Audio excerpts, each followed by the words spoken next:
Actually, I'm not very confident about the internet connectivity. That's why you see I have connected in two ways from my phone, so that at least you can hear me if you are not being, if you cannot see the presentation. Now, the topic for the day is reimagining entrepreneurship, a ray of hope in the post-pandemic era. In fact, coronavirus. I'm not taking it into. Okay, I'll take it into the slideshow. The coronavirus impact is not just physical; it's temperamental, psychological, and ergonomic, and it is here to stay for some time. The consequential catastrophes would haunt us long after. To eradicating it, it will be a new normal for us. In fact, we have all started witnessing a behavioral changes in the corporates as well as in the startup sector. And of course, there's a large discontinuity in several industries and a high level of unemployment across the globe. I've mostly discussed this on the Indian perspective, but I believe the thought travels all across the globe. In India, the worst affected sectors include the aviation sector, and India may lose 85,000 crores along with 29 lakh jobs. Here, the workers in the airline industry were not terminated, but was made to go for paid unpaid leave. I think the same thing happened in Australia, where Virgin Atlantic did the same thing. The branded hotel sector also suffered a lot. In fact, still suffering. The ADRs have declined to 7 to 8%, and of course, the revised APR have also witnessed a significant decline from 31 to 36%. Automobile industry usually earns a gross revenue of 2,000 crores per day, and now it is closed for nearly 20 months, slowed down. And if this lockdown is on, then probably God knows what is going to happen. The construction, the retail industry suffered from direct implications of the virus. Both these sectors saw a huge number of job losses, and the real estate sector also suffered. In fact, prices have come are not that good anymore, but at the same time, investment is also not there.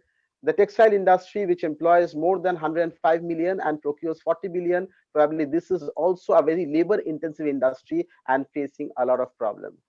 The freight logistic industry is still not in good shape. Food and grocery, textile, consumer electronic durable, which accounts a considerable amount of revenue. Each of these sectors is affected by low purchasing power in the hands of the customers. This is due to the job losses and unavailability of other income sources. Besides, metals, mining industry, chemical, oil, gas, power, everything had huge setbacks. Now, what was the startup scenario in India? Although India had about 50,000 startups in 2018, and around 8,900 to 9,300, these were technology-led startups. 1,300 new tech startups in 2019. That means almost every day, 2 to 3 tech startups were coming up. But unfortunately, because of this COVID, the most devastating aftershocks are being felt by the startups and MSME ecosystem. Due to this pandemic, constraints are there in the capital and investments, and the segment is totally disrupted. As most of the startup leaders and entrepreneurs are looking for exit strategies, some have already given up. So aspiring employees, project ideas which were supposed to blossom never happened. So once more, we are back into the fittest will survive. It's a tough game. Now, the brighter side. However, looking at the brighter side of these, a number of industries simply benefiting as well. Uh, because COVID-19 isn't an economy-driven emergency. It's a catastrophe that didn't crush the current infrastructure. It had brought everything to a screeching halt. Amid these few sectors have started up, doing well. Online education, tutoring, web courses, well-being and health area, because everybody is now concerned that people are afraid. So obviously, well-being is an area where things can be done. Then in the forthcoming days, of one thing is certain, that is an economic low. Masses would be abundant with less or no money reserves, and other aggravating issues like joblessness, medical problems would make matters worse. In such situation, the regulated financial service providers and the non-banking financial companies have an essential task to carry out. For medium, small scale enterprise, they're looking at this capital. In fact, in short notice, if the interest rates are a little lowered, in fact, government took some initiatives, but probably to not that to extent. Another area which can also witness a growth is the SaaS application and remote working tools would facilitate the ongoing projects and paved roadmap for future endeavors to extend. And of course, we have witnessed the growth of e-commerce and delivery-based system in supermarkets and in public places. Over the top media, the web-based gaming has surfaced over the traditional methods of diversion because of bans and limitations to go to cinema halls, gaming centers, and other recreational amusement establishments. Netflix, Amazon Prime are probably good examples. And of course, coming back, the pharma, life sciences, pathology sector is another winner out of this crisis. And we all know that vaccines is around. And in fact, everybody is talking about vaccine, the immunization program. So, of course, there is a huge opportunity in the distribution of these vaccines. Till now, we are not prepared. In fact, usually these vaccines are kept in the range of 2 to 8 degrees centigrade, but that infrastructure is still not available. And probably looking at the number figures, we need more and more people in the distribution system, more and more startups to come up. And in fact, but some challenges will be there. Like for the Pfizer vaccine, they're claiming that it should be in minus 70 degrees centigrade, which is a tough call now technologically. And of course, there's another area which would rise is the managed office spaces for corporates and startups and commercial real estate. And people are not going to go to their offices so soon. And in fact, they're more comfortable in these office spaces, which are much more organized. The more secure than traditional office space center points and come for a small amount of operational expense for equivalent for the equivalent. So then scope of startups. You see, people are understanding this, and there is likely to be an increase in the entrepreneurial activity, and there's a flood of inventiveness, discovering openings in the midst of emergency. So agility is crucial. One has to be fast, and some newborn entrepreneurial startups have been more opportunistic during the pandemic, pivoting their businesses and redirecting existing knowledge, skills, and people and network to the new needs that have emerged from startups and individual producing and selling face masks, shields, sanitizers, their local communities to the local taxi and the grocery delivery companies all have started to come up and have started to adapt to this new normal. The sunrise sectors, what is the scope in fact? The food processing industry, particularly in India, a lot of food is wasted. And in fact, I have traveled across the country, particularly with my state and everywhere, where I've seen in villages because of poor preservation capacity, poor storage capacity, lot of vegetables are thrown out. I mean, if they are now aligned to bring in to this processing. And the government is also trying to do a lot. In fact, the government has sanctioned 37 food parks funded under the mega food park stream. 20 are operational, 70 are implementing as on 29th October 2020, which is very recent. By 2024, the food processing industry will potentially attract 33 billion US dollars investments and generate employment for 9 million people. 100% FDI is permitted under the automatic route food processing. So there is a scope, there is an opportunity. Fruits and vegetables, similarly, being the second largest of fruits and vegetables, this segment is likely to grow by 25% to 2025. And again, lot of wastage. And if you see during the COVID-19 period, lot of people who lost their jobs, who closed down their existing businesses, came into this vegetable monger business, distribution of fruits and vegetables. I know a friend of mine who was a good travel agent is now into distribution of grocery and lot of, I think there's a problem in the connection, but we'll continue. It's back. Can you see the presentation? Yes. Okay, wonderful. Presentation not visible. Okay, I'll just have to upload it once again, I think. Just one sec. So please bear with me. Just Yeah, gone back to the. visible now. Okay. Yeah, this There is is an fine. issue of connectivity, so that's why I'm using two connections. Now, milk and dairy, another area where there's ample scope of business available in the distribution area for these, because we produce enough, more than enough, to feed our own people. Grains and cereals, the unorganized sector has a strong hold here too. And since technological upgrading is lacking, there's a lot of wastage. So now it's time to take care of this. In fact, this can be converted into wonderful business opportunities. Consumer foods, particularly the aerated soft drinking water, snacks, chips, namkeens, Indian snacks have become famous worldwide. And now here investment is also low, but this market is also very, very big. Services, particularly home service startups. People like Urban Clap has come up. where you can call them up and you get their services done. And probably these are the things people are looking forward to.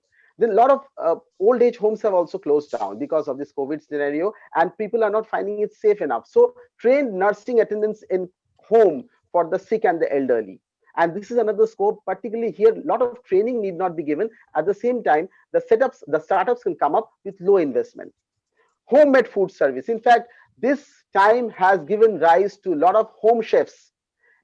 To a great extent, ladies have taken food delivery industry in India by storm. And when you cannot go to the restaurants, cannot visit the hotels, probably this is an area where you can work out. And even five-star hotels have started home food service delivery. Some examples, Masala Box in Bangalore is doing very well. In fact, I just thought I'd share a story with you. I was talking to a GlaxoSmithKline, he's the zonal manager. He's from a place called Bareilly from UP, which is another state.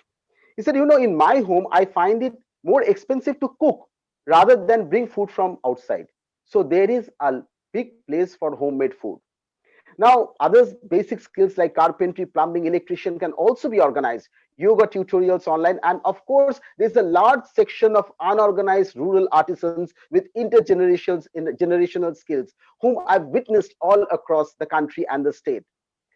And here there's a mindset also. Now, the new educated people, they want that independence, they want that flexibility, they prefer that adventurous life, and there is a lot of success stories also in this segment. Government initiatives, you see the UK government has also dispatched 1.25 billion pounds salvage bundle help startups, stressing support for firms, driving innovation and so forth. India government has also given a big offer, including an offering of 3 lakh crore spread over 6 years. And in fact, we have a scheme of the government of India of 20 lakh crore of Atmanirbhar Bharat Abhiyan, where people want you, the government want you to be self-reliant, and again scope for a lot of startups and business to come up. I think there's but I'll continue with this time. So, this is a time now. Now here, what is the role of universities? See, universities are always learning centers. In fact, while most of the startups here, universities can give an endless progression of excellent autonomous thoughts initiated by their ability and offices. Universities around the globe are teaming up to address the quick difficulties of COVID-19, marshalling their assets, individuals, materials, and offices. Be it John Hopkins University, be it Imperial College, be it University of Oxford, they're crucial even in the search of vaccine, rapid design, and manufacture of ventilators and so forth. Now, universities have and education institutes have a major role to play here. Have to innovate in a way to percolate the thought of entrepreneurship in the mind of the masses. How to ensure basic entrepreneurial training to budding entrepreneurs who cannot be anywhere in the formal education systems. Government do have training programs, but probably you just cannot wait for that. In fact, I have done entrepreneurial training programs for a leather cluster in a place called Shantiniketan, which is known for Rabindranath Tagore. And there is a huge leather cluster. We trained almost all the entrepreneurs, trying to make them even modern so that they can use these facilities. The future, the challenge is people with no knowledge of technology. Now, if you see in 2019, almost there were 2 to 3 startups every day, but tech-based startup. Now, I'm thinking of people with no knowledge of technology, low-skilled people and unskilled men and women. Capital is the biggest constraint. What is the way out? Bring change in the mindset of the people. And you need to prepare and encourage young minds to bring in some innovation. It's to start from the school. Encourage them to carry out ideas. In fact, we already have models for Oxford and from MIT, where university helps to startups to come up, and they also participate in the profit. So such models can be made more realistic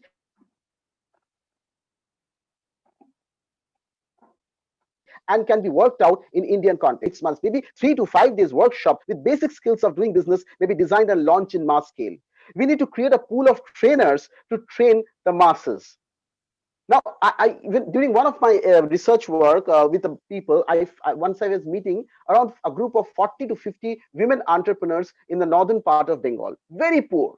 And they were sitting in a field, and I was doing almost a focus group discussion with them. And their average capital was 10,000 rupees, which is barely 100 pounds. But they were so excited and they were so keen for training, so that is an area, that is an opportunity we can look at. Now, another area which I want to highlight here is also we need to set up information centers, particularly for that hand holding, because we need to guide the aspiring entrepreneurs. GST training, trade license, professional tax, opening a bank account, e-wallet, and also how to arrange their capitals. And of course, in the end, you need funds. Who will give the money? Government tries to fund, but it is not enough. There's a thought. Post-COVID, if companies participate in making the world a better place, money is with some people. Now companies should have a purpose, need more organized groups, particularly educational institutions, to handle this funding. Universities and institutions of repute can work as a catalyst in collecting this fund because they have that credibility. 2 minutes, Professor Yeah, Das, 2 minutes. I'm also finishing. Now, there's a giving pledge by Bill Gates, a pledge to give half of their wealth in the next 10 years. And almost till date, 204 billionaires have already signed. This also leads to brand activism because now in the post-COVID era, people will buy from organizations, from corporates, or will like to get associated with them only if they feel that they're doing some good to the society. So thinking more systematically, what will create more good will create the right movement. Thank you very much. In fact, I'm sorry for the technical glitch, but probably if I could reach you, I was.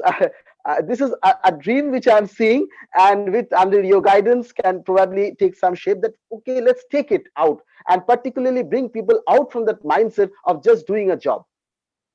Right. Thank you very much.